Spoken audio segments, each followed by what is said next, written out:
Así que, por supuesto, a la hora de estudiar la Biblia, el maestro nunca puedo ser yo ni ningún ser humano. El maestro tiene que ser el Espíritu de Dios. Así que te invito para que juntos pidamos a la presencia del Espíritu Santo para que Él sea el que nos guíe al conocimiento de la verdad. Oremos. Padre Celestial, ahora que vamos a dar inicio al estudio de tu palabra, te quiero pedir que me uses a mí, que yo pueda ser un instrumento a través del cual tú quieras transmitir alguna enseñanza a tu pueblo. 4 campos locales del sur de Colombia se han unido esta noche para escuchar tu palabra.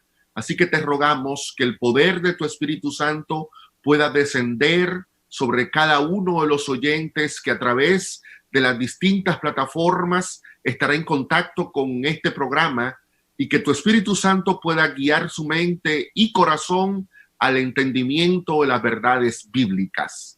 En el nombre de tu Hijo Jesús te lo pedimos. Amén, Señor. Amén. Muy bien, les invito a abrir sus Biblias en el libro de Apocalipsis. Apocalipsis capítulo número 7. Apocalipsis capítulo número 7.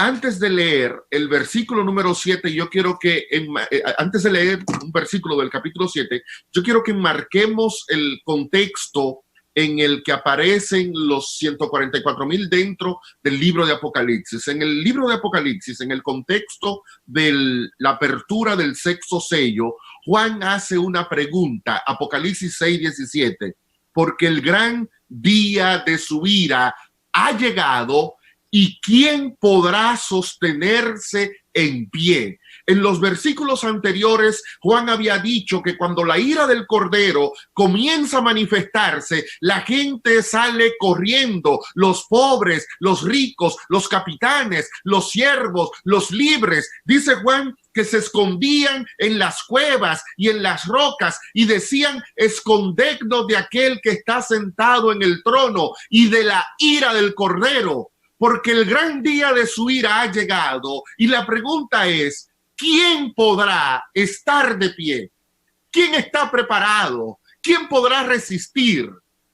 En Apocalipsis capítulo 13 se hace otra pregunta. Apocalipsis capítulo 13, versículo 4.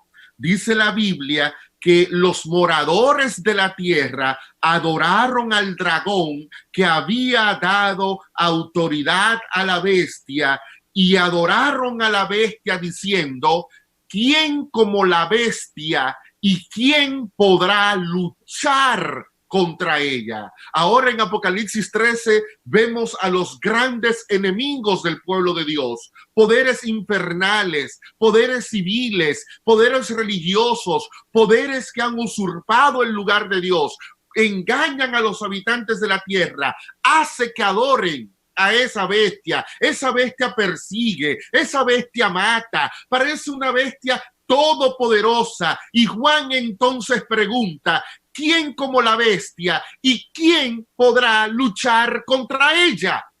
Así que la bestia es un poder que lanzará una guerra, es un poder bélico y desafía al mundo y se pregunta: ¿quién podrá luchar contra mí? Entonces tenemos 2 preguntas. Una pregunta: ¿quién podrá estar de pie? Una segunda pregunta: ¿quiénes son los que podrán luchar contra la bestia? Curiosamente, Apocalipsis, aunque da una misma respuesta a ambas preguntas, invierte el orden, porque a la pregunta del capítulo 6, versículo 17, ¿quién podrá estar de pie?, se responde en Apocalipsis capítulo 14, versículo 1. Después miré y vi que el Cordero estaba de pie sobre el monte de Sión, y con él estaban 144,000 que tenían el nombre de él y de su padre escrito en la frente. ¿Quiénes son los que están de pie con el Cordero? Los 144,000. ¿Quiénes son los que estarán de pie cuando la ira de Dios se derrame? Los 144,000. ¿Quiénes son los que podrán soportar los embates de esa gran tribulación que provocará el derramamiento de las plagas? Juan dice que de pie estaba el Cordero y de pie estaban los 144,000. Cuando el mundo en sentido general trate de huir y de esconderse ante la revelación y la manifestación de la ira divina, los 144,000 junto con el Cordero estarán de pie. Pero a la pregunta, ¿quién como la bestia y quién podrá luchar contra ella? La respuesta la da Apocalipsis 7. ¿Por qué la respuesta la da Apocalipsis 7? Porque la descripción que se hace de los 144,000 en Apocalipsis capítulo 7 es la descripción de un ejército, y hay varios elementos que demuestran que cuando Dios le dice a Juan, tengo 144,000, 12,000 en cada tribu, Dios lo que está allí es enfatizando que ese grupo es el conjunto de hombres y mujeres que Él está preparando para que peleen contra la bestia en el último tramo de la historia humana. Porque la terminología que se utiliza para describir a los 144,000 es una terminología de guerra. En primer lugar, en Israel, el censo solamente se hacía cuando había guerra. Lo que nosotros tenemos en Apocalipsis capítulo número 7 es un censo. Se repasa lista al ejército del Señor y entonces en la visión se le dice a Juan, 12,000 de Judá, 12,000 de Isaacar, 12,000 de Rubén, 12,000 de Leví, 12,000 de Zabulón, 12,000 de Benjamín. Es un listado. Ese concepto de hacer un censo para saber con quiénes se cuenta para la guerra, el trasfondo de eso lo encontramos en el libro de Números, capítulo 1. Vamos al número 1. Número 1. Dice la Biblia en el versículo 2, haced un censo de toda la congregación de los hijos de Israel, por sus familias, por sus casas, registrando uno por uno los hombres de 20 años arriba. Miren el texto, la última parte que dice, registraré a todos los que pueden salir a la guerra según el orden de sus ejércitos. Ustedes saben los resultados de ese censo. Cuando se dio el número a Moisés, se le dijo que había un poquito más de 600,000 hombres, sin contar a las mujeres y a los niños. ¿Por qué no se contaron a las mujeres y a los niños en ese censo? Porque solamente en un censo se contaba los que podían salir a la guerra. Moisés ahora va a enfrentarse a los cananeos, a los jebuseos, a los hititas, a los fereceos y a todas esas tribus. Entonces Moisés dice, o Dios le dice a Moisés, hagamos un censo, pero vamos a contar solo lo que pueden pelear.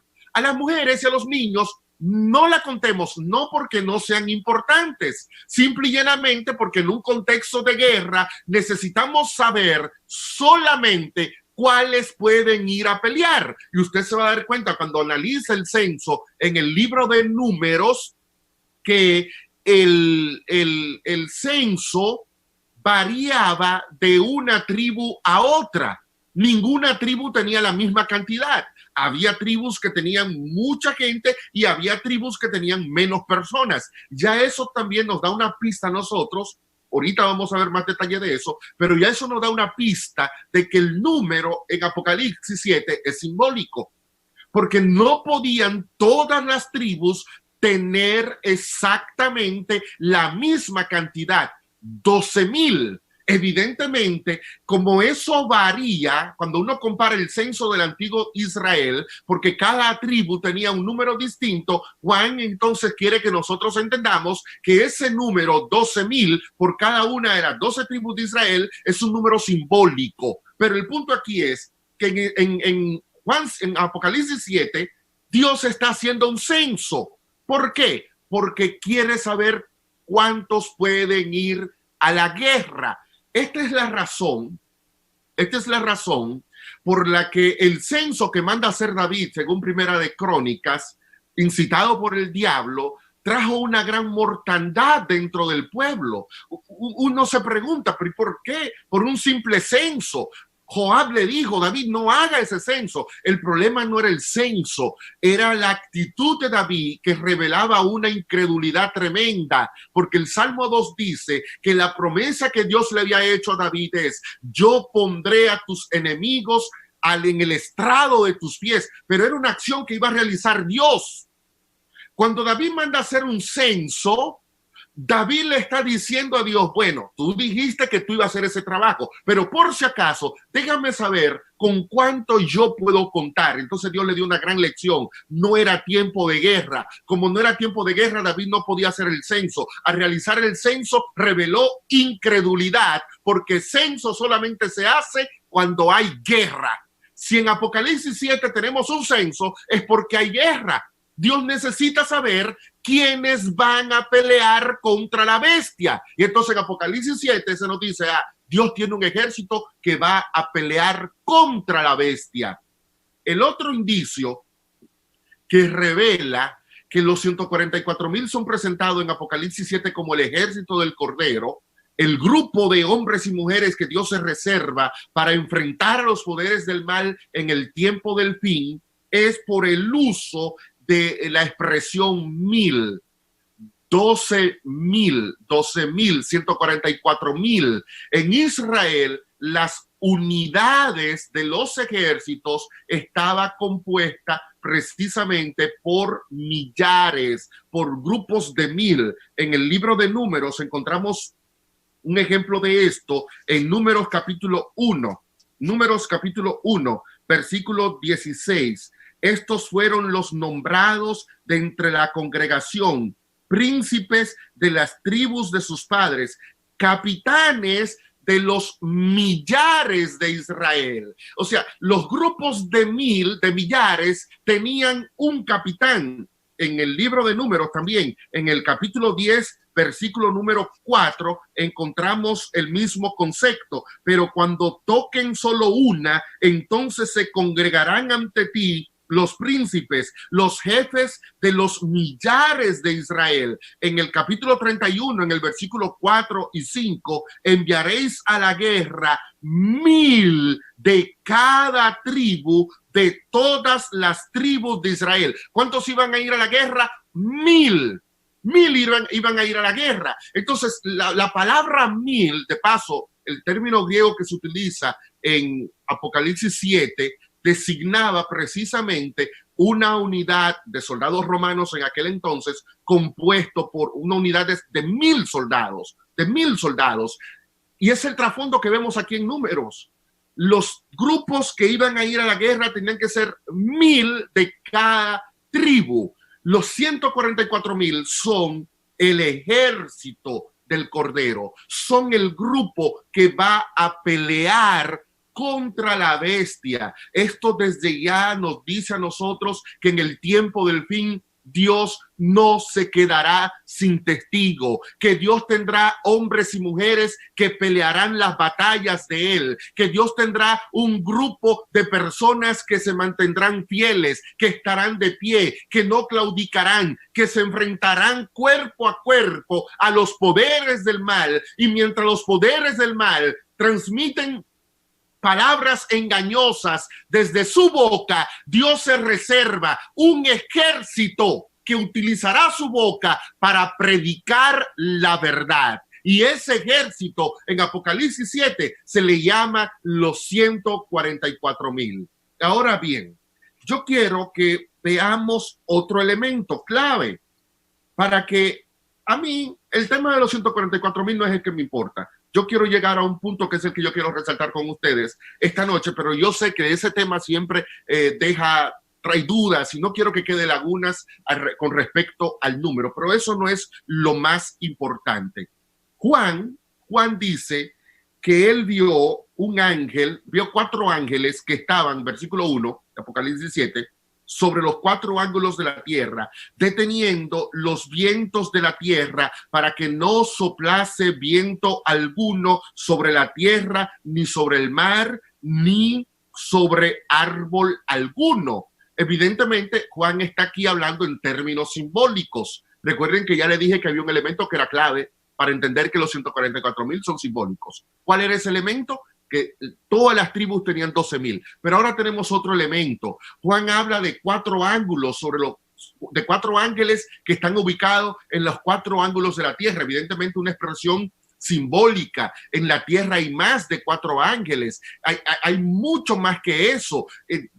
Por otro lado, la tierra no tiene 4 ángulos, la tierra no es un cuadrado, la tierra es redonda. Juan dice que se le dio una orden a esos ángeles que impidieran que los vientos no soplasen sobre nuestro planeta, pero constantemente vemos que los vientos soplan sobre nuestro planeta. En el Antiguo Testamento, los vientos eran expresiones simbólicas para designar, o metafóricas, para designar el castigo de Dios sobre los seres humanos. Cuando Apocalipsis dice que los cuatro ángeles tenían que detener los vientos, lo que Juan le está diciéndonos es que esos ángeles recibieron la orden de detener la destrucción de este planeta, recibieron la orden de detener los juicios divinos, recibieron la orden de retener el derramamiento de las plagas postreras que en Apocalipsis 15 y en Apocalipsis 6:17 son descritas como las plagas que contienen la ira de Dios. Así que el término viento aquí es una expresión que simboliza a los ángeles deteniendo que Dios derrame su ira sobre la tierra. Apocalipsis nos da una razón sumamente hermosa de por qué Dios impide que su ira destruya este planeta. ¿Por qué Dios le dice a los ángeles, deténganse, continúen bloqueando los vientos? Porque la respuesta que se da es hasta que sellemos en la frente a los 144,000 siervos de nuestro Dios. Apocalipsis 7:3. ¿Por qué se está deteniendo los vientos, hermanos? ¿Por qué? ¿Qué es lo que detiene los vientos? Lo que detiene los vientos es que Dios está esperando completar el número de hombres y mujeres que formarán parte de su ejército en el tiempo del fin. No ha destruido Dios el mundo porque está esperando sellar a sus hijos, de manera que lo que impide que Dios ejerza su obra destructora sobre este planeta no son los impíos, todo lo contrario, somos nosotros, el pueblo de Dios. Dios no ha destruido el mundo porque está esperando llevar a cabo una obra en su pueblo. Dios va a derramar su ira, pero antes de derramar su ira, necesita completar el número de los que serán librados de esa ira. Así que lo que hace que Dios no destruya este mundo es que Dios está teniendo paciencia, pero paciencia no por el mundo impío. Si fuera por la impiedad que impera en este planeta, Dios ya habría venido. Hace poco oía a un predicador amigo que leyó en algún lugar, creo que fue una declaración que se le atribuye a Billy Graham, pero es tan famosa esta declaración que ya se ha extendido. Pero supuestamente Graham en algún momento de su vida dijo que si Dios no destruía este mundo, tendría que pedirle perdón a Sodoma, a Gomorra y a la gente del tiempo de Noé. porque la corrupción, la impiedad, la pecaminosidad, el alejamiento que tiene el hombre de hoy de Dios es tan grande como el que tuvieron esas civilizaciones antiguas. Y si la ira de Dios actuó y se derramó sobre ellos, es evidente entonces que la ira de Dios tiene que actuar y derramarse también sobre este mundo. Pero hay una razón por la que Dios se detiene, y es porque Dios quiere completar el número de los sellados. Dios quiere continuar colocando su sello en su frente. Mañana vamos a explicar el significado de eso, pero es una obra que detiene a Dios. Y esa obra que detiene a Dios tiene que ver con nosotros, tiene que ver contigo, tiene que ver conmigo, tiene que ver con la preparación del pueblo que dice que está esperando a Cristo venir en las nubes de los cielos. Entonces, lo que Dios necesita es completar la obra en nosotros. ¿Saben una cosa? Los poderes del mal, y el viernes hablaremos más de la obra que le toca realizar a esas fuerzas infernales. Los poderes del mal están listos.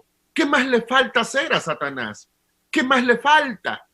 ¿Qué otra cosa tiene que hacer el diablo para poner este mundo al borde de la destrucción completa? Satanás ya lo ha hecho todo, todo lo ha hecho Satanás, todo.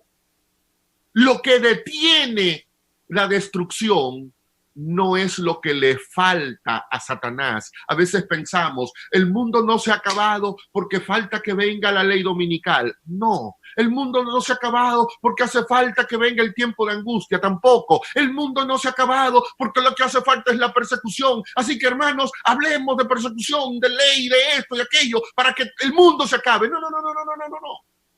No es la ley dominical, no es la persecución, no es el decreto de muerte, no es el tiempo de angustia lo que detiene el derramamiento de la ira divina. Lo que detiene el derramamiento de la ira divina es que Dios está teniendo paciencia conmigo, porque Dios quiere colocar su sello sobre mí. Dios quiere colocar su sello sobre ti. Y cuando Dios complete esa obra, entonces los vientos serán desatados y la ira divina caerá sobre este mundo. El apóstol Pedro tiene una declaración que nos ayuda a entender un poquito más lo que estamos diciendo, pero nosotros siempre le aplicamos esa declaración de Pedro al impío. Pero esa declaración de Pedro no es al impío el que debe aplicarse. Esa declaración de Pedro es a nosotros que se está aplicando. Dice segunda de Pedro, capítulo 3, versículo 9. El Señor no retarda su promesa. ¿Qué es lo que no hace el Señor, hermanos? El Señor no la retarda, como algunos la tienen por tardanza, sino que Él es paciente para con los impíos, dice el texto. ¿Paciente para quién? ¿Paciente con quién? ¿Con el drogadicto? No. ¿Con la prostituta? Tampoco. ¿Con el que anda asesinando? No es con él. ¿Cómo es que dice el texto? Segunda de Pedro 3:9, ¿lo viste? El Señor no retarda su promesa como algunos la tienen por tardanza, sino que es paciente y misericordioso para con nosotros. ¿Y quiénes son esos nosotros? ¿Quiénes son esos nosotros? Bueno, Pedro dice que ese nosotros es la iglesia a la que él le está escribiendo. Ese nosotros es el pueblo de Dios. Ese nosotros no es el mundo. Dios es paciente. ¿Con quién? Paciente con nosotros. Y lo que Apocalipsis 7 dice precisamente es eso. Los ángeles, por favor, tengan paciencia, pero no es paciencia con el impío, es paciencia con mi iglesia, es paciencia con mi pueblo, porque yo necesito que mi pueblo esté listo. Esperen un poquito más, esperen. Y ese proceso de tardanza, donde Dios ha estado postergando su venida para continuar haciendo un trabajo en nosotros, tiene que ver con la experiencia del pueblo de Dios, no con la experiencia del mundo. Dios es paciente con nosotros porque no quiere que ninguno perezca, sino que todos procedan al arrepentimiento. Pero viene, aunque está siendo paciente, viene la advertencia, pero el día del Señor vendrá como ladrón en la noche. Es decir, el Señor hoy está esperando por mí. Vladimir, ¿hasta cuándo? Vladimir, ¿por qué no te arrepientes? Vladimir, ¿por qué no cambia tu camino? Vladimir, ¿por qué no te apartas del mal? Vladimir, estoy siendo paciente contigo, estoy siendo misericordioso. Vladimir, estoy deteniendo los vientos, pero Vladimir, no abuses de mi paciencia, porque al fin y al cabo mi venida será como la de un ladrón y te puede sorprender. Así que Vladimir tiene que decirle a Dios: Dios, completa tu obra en mí ahora. Ahora, porque yo no quiero que la venida del Señor me tome por sorpresa. Usted le da la vuelta a la página, ahí mismo, en 2 de Pedro capítulo 3, versículo 14, dice lo siguiente: y tened entendido que la paciencia de nuestro Señor es para salvación. ¿Para qué es la paciencia de Dios, hermanos? Para salvación. Dios está siendo paciente contigo porque quiere salvarte. Dios está teniendo paciencia con tu familia porque quiere salvarte. Dios no ha derramado la ira sobre este mundo porque quiere salvarte. Y sus ángeles, su espíritu, todo el cielo está batallando para guiarte a ti a una experiencia de salvación. Mi ángel está recibiendo la orden: por favor, no permitas que la destrucción llegue donde Vladimir, porque necesitamos pacientemente trabajar con él un poco más.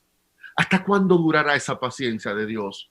No lo sabemos. Y esa es la advertencia del versículo 10, cuando dice: Cristo vendrá como ladrón. No podemos abusar entonces de esa paciencia. Llegará el momento cuando a los ángeles se les dirá: desata los vientos, ya no vamos a esperar más.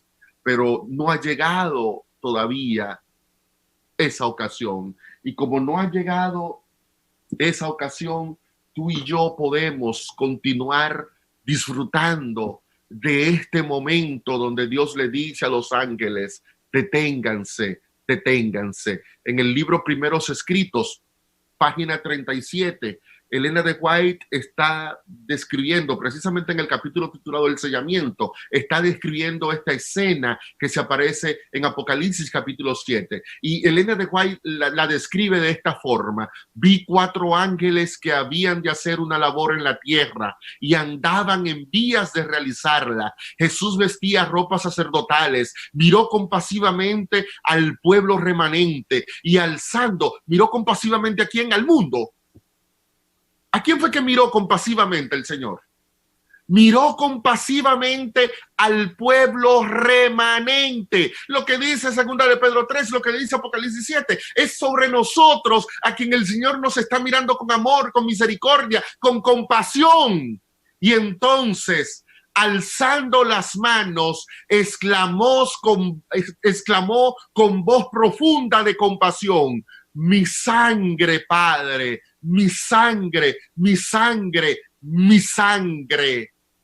Cristo le pide al Padre: no destruya a tu pueblo, no destruya el remanente del Pacífico Sur, no destruya el remanente de Cali, no destruya al remanente del noroccidental, no destruya el remanente del sur de Bogotá. Míralo, Señor, con compasión, detén los vientos, y si crees que ellos no merecen esta paciencia, entonces, Padre, mira hacia acá, mira mis marcas, mira mi mano, mira mi sangre, mi sangre, mi sangre. 4 veces repite Cristo la expresión: no es por ellos, Señor, es por mi sangre.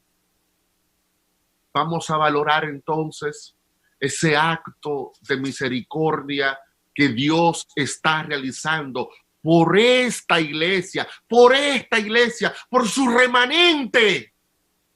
Algunos hablarán mal de nosotros. El sábado por la tarde hablaremos mucho de los grupos disidentes. Se ensañan contra este remanente, lo miran con odio, lo condenan, lo critican, lo destruyen, hacen páginas en las redes, mandan mensajes por WhatsApp, crean espacios en YouTube, en Facebook para criticar este remanente. Pero mientras esos grupos y a veces nosotros mismos miramos con desdén, miramos con desprecio al remanente de Dios, a la iglesia adventista del séptimo día, lo que la sierva de Dios dice es que el cielo nos mira con compasión, nos mira con amor, nos mira con piedad. Y por amor a este grupo de hombres y mujeres imperfectos es que se da la orden: no permitan que los vientos soplen sobre el mar, sobre la tierra, sobre los árboles, hasta que hayamos sellados a los 144,000. Dios está esperando colocar su sello sobre ti y sobre mí. Ha tenido paciencia para con nosotros. ¿No creen que ha llegado el momento, hermanos, de no continuar jugando con nuestra vida espiritual? De no estar saltando, como le dijo Elías al Israel antiguo, saltando entre dos pies. Literalmente eso significa la expresión: ¿hasta cuándo claudicaréis en dos pensamientos? Yendo a la iglesia, yendo al mundo, yendo a la iglesia, yendo al mundo. Hoy me entrego a Jesús, mañana vuelvo al pecado. Hoy me consagro, mañana vuelvo otra vez a la maldad. Y esa vida de poca entrega que estamos teniendo, Dios está teniendo paciencia, pero esa paciencia tiene un límite. Yo no sé cuál es el fin de ese límite. Tú tampoco lo sabes. Y como no lo sabemos, nosotros tenemos que aprovechar que hoy las manos ensangrentadas de Cristo se alzan en el templo celestial para pedir a Dios que nos dé otra oportunidad. Pero Dios nos da esa oportunidad para que la aprovechemos, para que procedamos a la salvación. Hay un segundo elemento que tiene que ver con por qué Dios no permite que los vientos sean desatados. Y es porque ese proceso que conllevará al derramamiento de la ira divina antes implica que el pueblo de Dios tendrá que vivir momentos sumamente angustiantes, momentos de persecución, momentos donde perderemos la vida, momentos donde se emitirá un decreto para erradicarnos a nosotros, y esa angustia, esa tribulación por la que tendrá que pasar el pueblo de Dios será la tribulación más grande que alguna vez haya experimentado el ser humano. Será lo más terrible. Salvación. Entonces necesitamos estar preparados, y precisamente que tiene que el sellamiento es el proceso que nos está capacitando a nosotros para poder enfrentar esa gran tribulación. Dice Elena de White en Evento de los Últimos Días que si esa tribulación llegara ahora, ni uno de 20, ni uno de cada 20, por supuesto, no es una expresión literal. No es que ahora vamos a contar en la iglesia de Luna Park, ok, 20 hermanos, hay 19 que se perdieron. Y este grupo, 20, 19 se perdieron. No, no es eso. Lo que el hermano Güey quiere decir con esas imágenes numéricas es que simple y llanamente muchos de nosotros no estamos preparados. En otras ocasiones dice que 1 de cada 100. O sea, hay muchos que no estamos listos para enfrentar ese momento. Y si ese momento llegara ahora, nos perderíamos. Así que Dios está teniendo paciencia y está prolongando ese proceso de sellamiento porque necesita prepararme a mí para enfrentar esa gran tribulación. Y aquí viene el otro elemento por lo que los 144,000 son simbólicos. Porque en el capítulo 7, cuando se habla de quiénes son los que salen de la gran tribulación, Apocalipsis 7 no dice que fueron 144,000. Apocalipsis 7 dice que los que salieron de la gran tribulación fue un grupo enorme que no se podía contar, versículo 9, de todas las naciones, tribus, lenguas y pueblo, y estaban delante del trono en presencia del Cordero. ¿Tú recuerdas quiénes en Apocalipsis 14 están delante del trono de pie junto con el Cordero? ¿Quiénes son los que están allá de pie? ¿Quiénes son los que están con el Cordero? Son los 144,000. Pero ahora en el versículo 9 se nos dice que no son los 144,000, que es una gran multitud. Es una gran multitud. Pero sigue diciendo el texto. Sigue diciendo el texto lo siguiente. Vamos a avanzar en ese pasaje de Apocalipsis 7, 9 en adelante. Dice el versículo, Juan viene y describe, claman a gran voz y ahí viene un himno, la salvación pertenece a nuestro Dios que está sentado en el trono y al Cordero. Y entonces los ángeles se unieron también y cantaron. Pero miren el versículo 13. Entonces uno de los ancianos habló diciéndome, estos que están vestidos de ropas blancas, ¿quiénes son y de dónde han venido? Y él me dijo, y yo le dije, Señor, tú lo sabes. Y yo le dije, y él me dijo, versículo 14, estos son los que han salido de la gran tribulación. ¿Los que han salido de qué? ¿Los que han salido de qué? De la gran tribulación y han lavado sus ropas y las han emblanquecido. ¿Dónde? En la sangre del Cordero. ¿Quiénes son los que han salido de la gran tribulación? La gran multitud. Y está desnuda, no, tiene ropa. Miren cómo ese concepto aparece con otra expresión, pero aparece en Apocalipsis capítulo 16. Apocalipsis 16 es el capítulo que describe la gran tribulación. Es el capítulo que describe el derramamiento de las plagas. Es el capítulo que presenta el momento cuando habría una angustia en la tierra como nunca antes en la historia humana. Pero miren lo que dice en Apocalipsis 16, versículo 15. En el contexto de la sexta plaga, que es la plaga que antecede la venida del Señor, viene esa sentencia. Yo vengo como ladrón. Bienaventurado el que vela y guarda sus vestiduras. Hay un grupo que en la sexta plaga tiene que velar y guardar sus vestiduras. Bueno, en Apocalipsis capítulo 7 se me dice a mí que los que están saliendo vivos de la gran tribulación y los que tienen sus ropas bien, que velaron por ella porque la lavaron en la sangre del Cordero, son la gran multitud. De manera que los 144,000 y la gran multitud está hablando del mismo grupo. Lo que pasa es que en la primera parte lo describe como el ejército que va a la guerra y en la última parte lo describe como no el ejército que va a la guerra, sino como el ejército que salió de la guerra y por eso está triunfante, por eso tiene palmas en las manos. Así que ese grupo que Dios va a sellar en el tiempo del fin, no solamente sabemos que se enfrentará a la bestia y a sus aliados, sino también que triunfará sobre la bestia y sus aliados. Ellos sufrirán persecución, ellos huirán, ellos pasarán por hambre, pasarán por sed, pasarán por momentos angustiosos, pero Apocalipsis 7 dice, pero ellos estarán de pie, ellos tendrán palmas en sus manos y por eso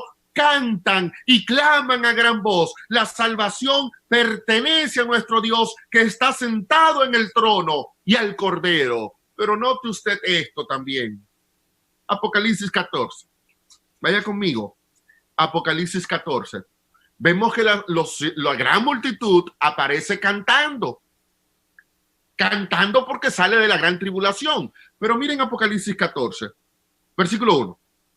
Después miré y vi el Cordero que estaba en pie sobre el monte de Sión, y con él, ¿a cuántos? 144,000 que tenían el nombre de él y el de su padre escrito en la frente. Y oí una voz del cielo como el estruendo de muchas aguas, como el sonido de un gran trueno. La voz que oí era como de arpistas que tocaban sus arpas y cantaban un cántico nuevo delante del trono y delante de los 4 seres vivientes. Y nadie, dice el versículo 3, nadie podía aprender aquel cántico, sino ¿quiénes? ¿Quiénes? Los 144,000. Yo te pregunto, ¿alguna vez te ha tocado a ti cantar un himno que tú no te sabes?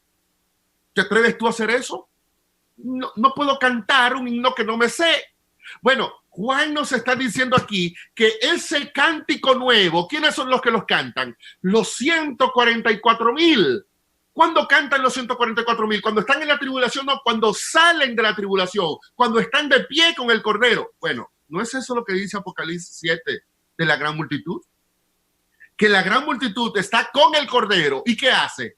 Canta la gran multitud. Esa expresión, cántico nuevo, aparece muchas veces en la Biblia, sobre todo en el libro de los Salmos. Pero yo quiero que tú entiendas que en la Biblia, el grupo que canta es porque alcanzó la victoria.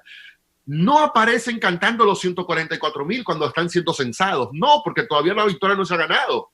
Los 144,000 cantan cuando están con el Cordero, cuando tienen las palmas en las palmas en las manos, cuando están frente al monte de Sión. Se canta después de haber ganado la guerra. ¿Recuerdas tú a Israel? Israel cantó cuando estaba en Egipto o cuando salió de Egipto. A ver, ¿quién me dice? Piénsalo. ¿Cuándo cantó Israel?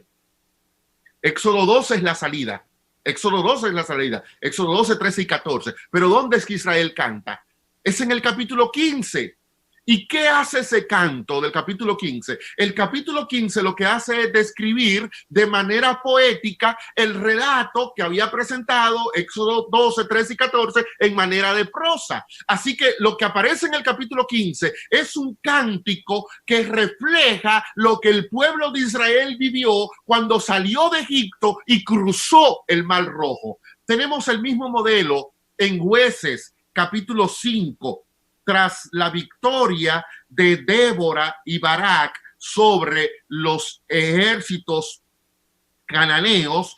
Vemos la historia en prosa en el capítulo número 4, pero en el capítulo 5 vemos que aquel día Débora y Barak, hijo de Abinoam, cantaron. ¿Y qué cantaron?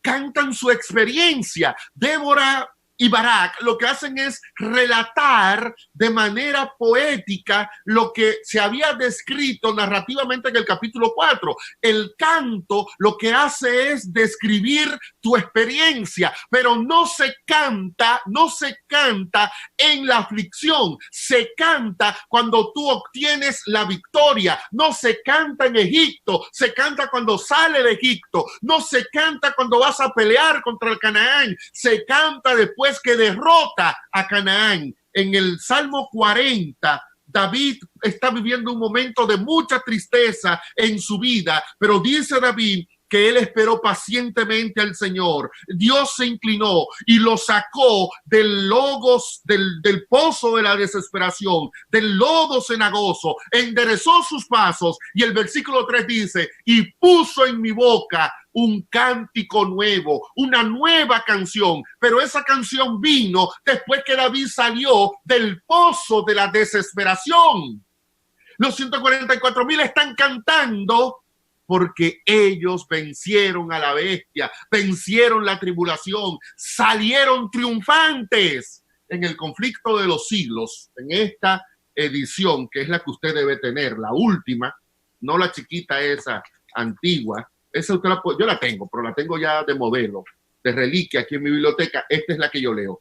Dice Elena de White en el capítulo titulado La liberación del pueblo de Dios lo siguiente: delante del trono, sobre el mar de cristal, página 630 de esta edición, sobre el mar de cristal resplandece, que resplandece la gloria de Dios, se halla reunida la compañía de los que salieron victoriosos de la bestia, de su imagen y de su marca y de su nombre, con el Cordero en el monte de Sión.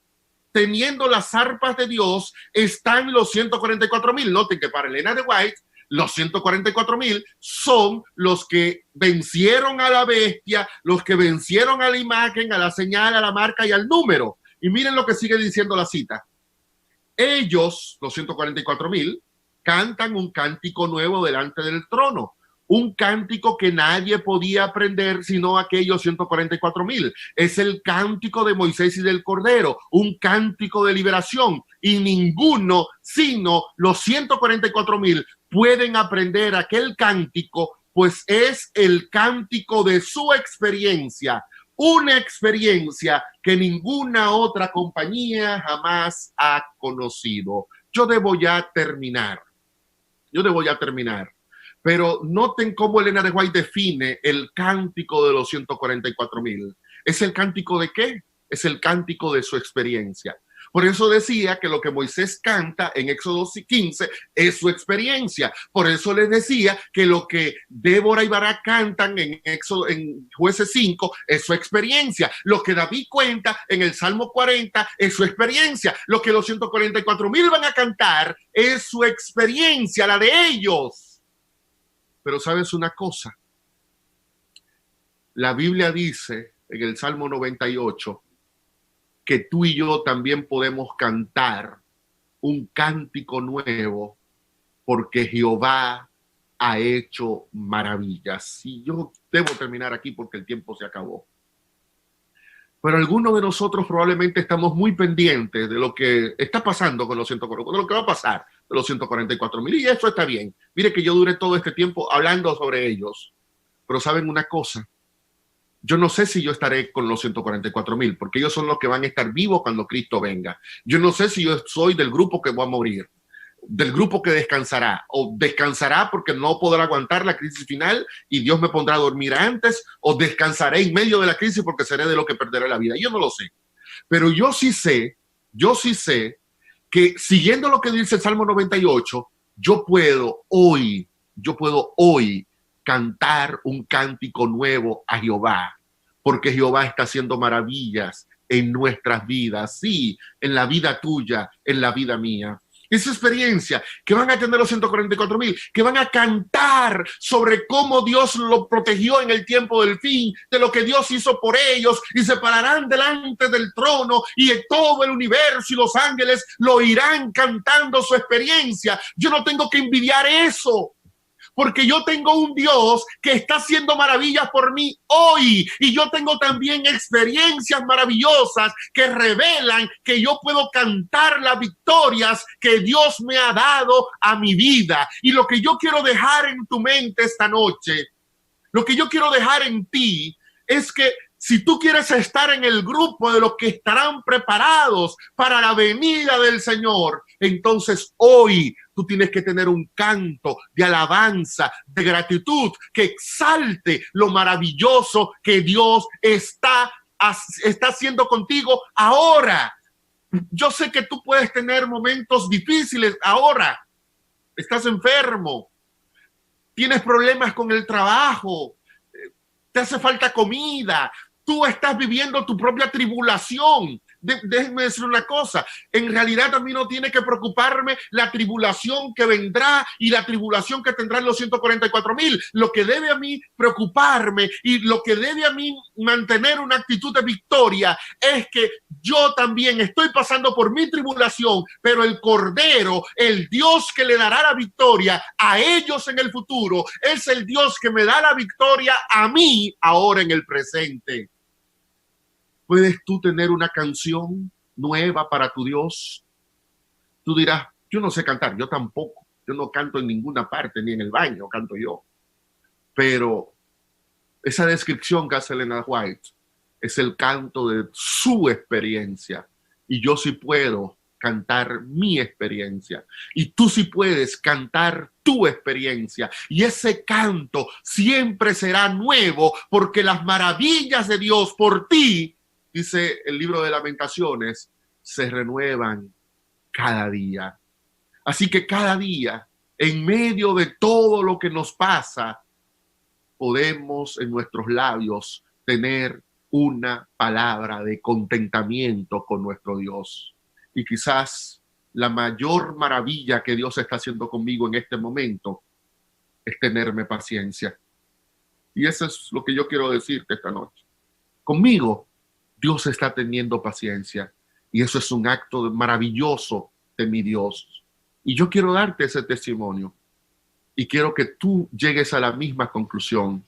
No hay una obra más grande, no hay una maravilla más especial que Dios esté teniendo paciencia contigo porque quiere prepararte para que tú tengas un encuentro con Él, porque Él no quiere que tú te pierdas. Él tiene una paciencia que es para salvación y por eso en este momento, de manera milagrosa, sin que los ángeles encuentren una explicación lógica, Él se para y le dice a los ángeles: no toquen a estos hermanos de Colombia, no me lo toquen, protéjanlos, no permitan que los vientos soplen, porque a esa gente yo quiero prepararla para que esté conmigo en el reino de los cielos. Yo te pregunto, ¿no quieres tú dejarte preparar por Dios? Ese proceso de preparación conllevará tribulación y angustia, pero lo que Apocalipsis 7 nos está diciendo es: en medio de tu angustia, en medio de tu tribulación, el Cordero va contigo y va contigo para llevarte por el camino del triunfo, por el camino de la victoria, por el camino donde tú podrás levantarte y cantar esa experiencia que en este momento puede ser amarga, pero que cuando en el nombre de Jesús tú alcances la victoria sobre ella, entonces será una experiencia de gozo y tú podrás cantar sobre las cosas que tú estás viviendo en este preciso instante. Mi querido hermano, que Dios te cuide. Que Dios continúe intercediendo por ti, que Dios continúe pidiéndole a sus ángeles que te protejan con su misericordia, pero que tú puedas responder positivamente a ese Dios que te prepara para que la venida no te agarre por sorpresa, a ese Dios que es paciente contigo porque no quiere llegar a tu vida como un ladrón, porque si llegó a tu vida como un ladrón y tú no estuviste preparado, entonces esa paciencia fue un desperdicio. Yo te pregunto esta noche, ¿te gustaría a ti decirle a Dios: Dios, gracias por tener paciencia conmigo, gracias por las maravillas que tú has hecho en mi vida, pero hoy, Señor, yo quiero dar un paso valiente, un paso de fe, yo quiero prepararme, yo quiero estar listo. Señor, coloca tu sello sobre mí en este momento, que yo no sea la causa por la que tu venida todavía no se concretice. Esta noche, Señor, quiero decirte que si tú vienes ahora, si tú te apareces en las nubes de los cielos en este instante, yo estaré en el grupo de los que dirán: he aquí nuestro Dios, le hemos esperado y Él nos salvará. Que tú estés en ese grupo, que tú estés entre los sellados, que tú estés entre los que alcanzarán la victoria. Que Dios te bendiga.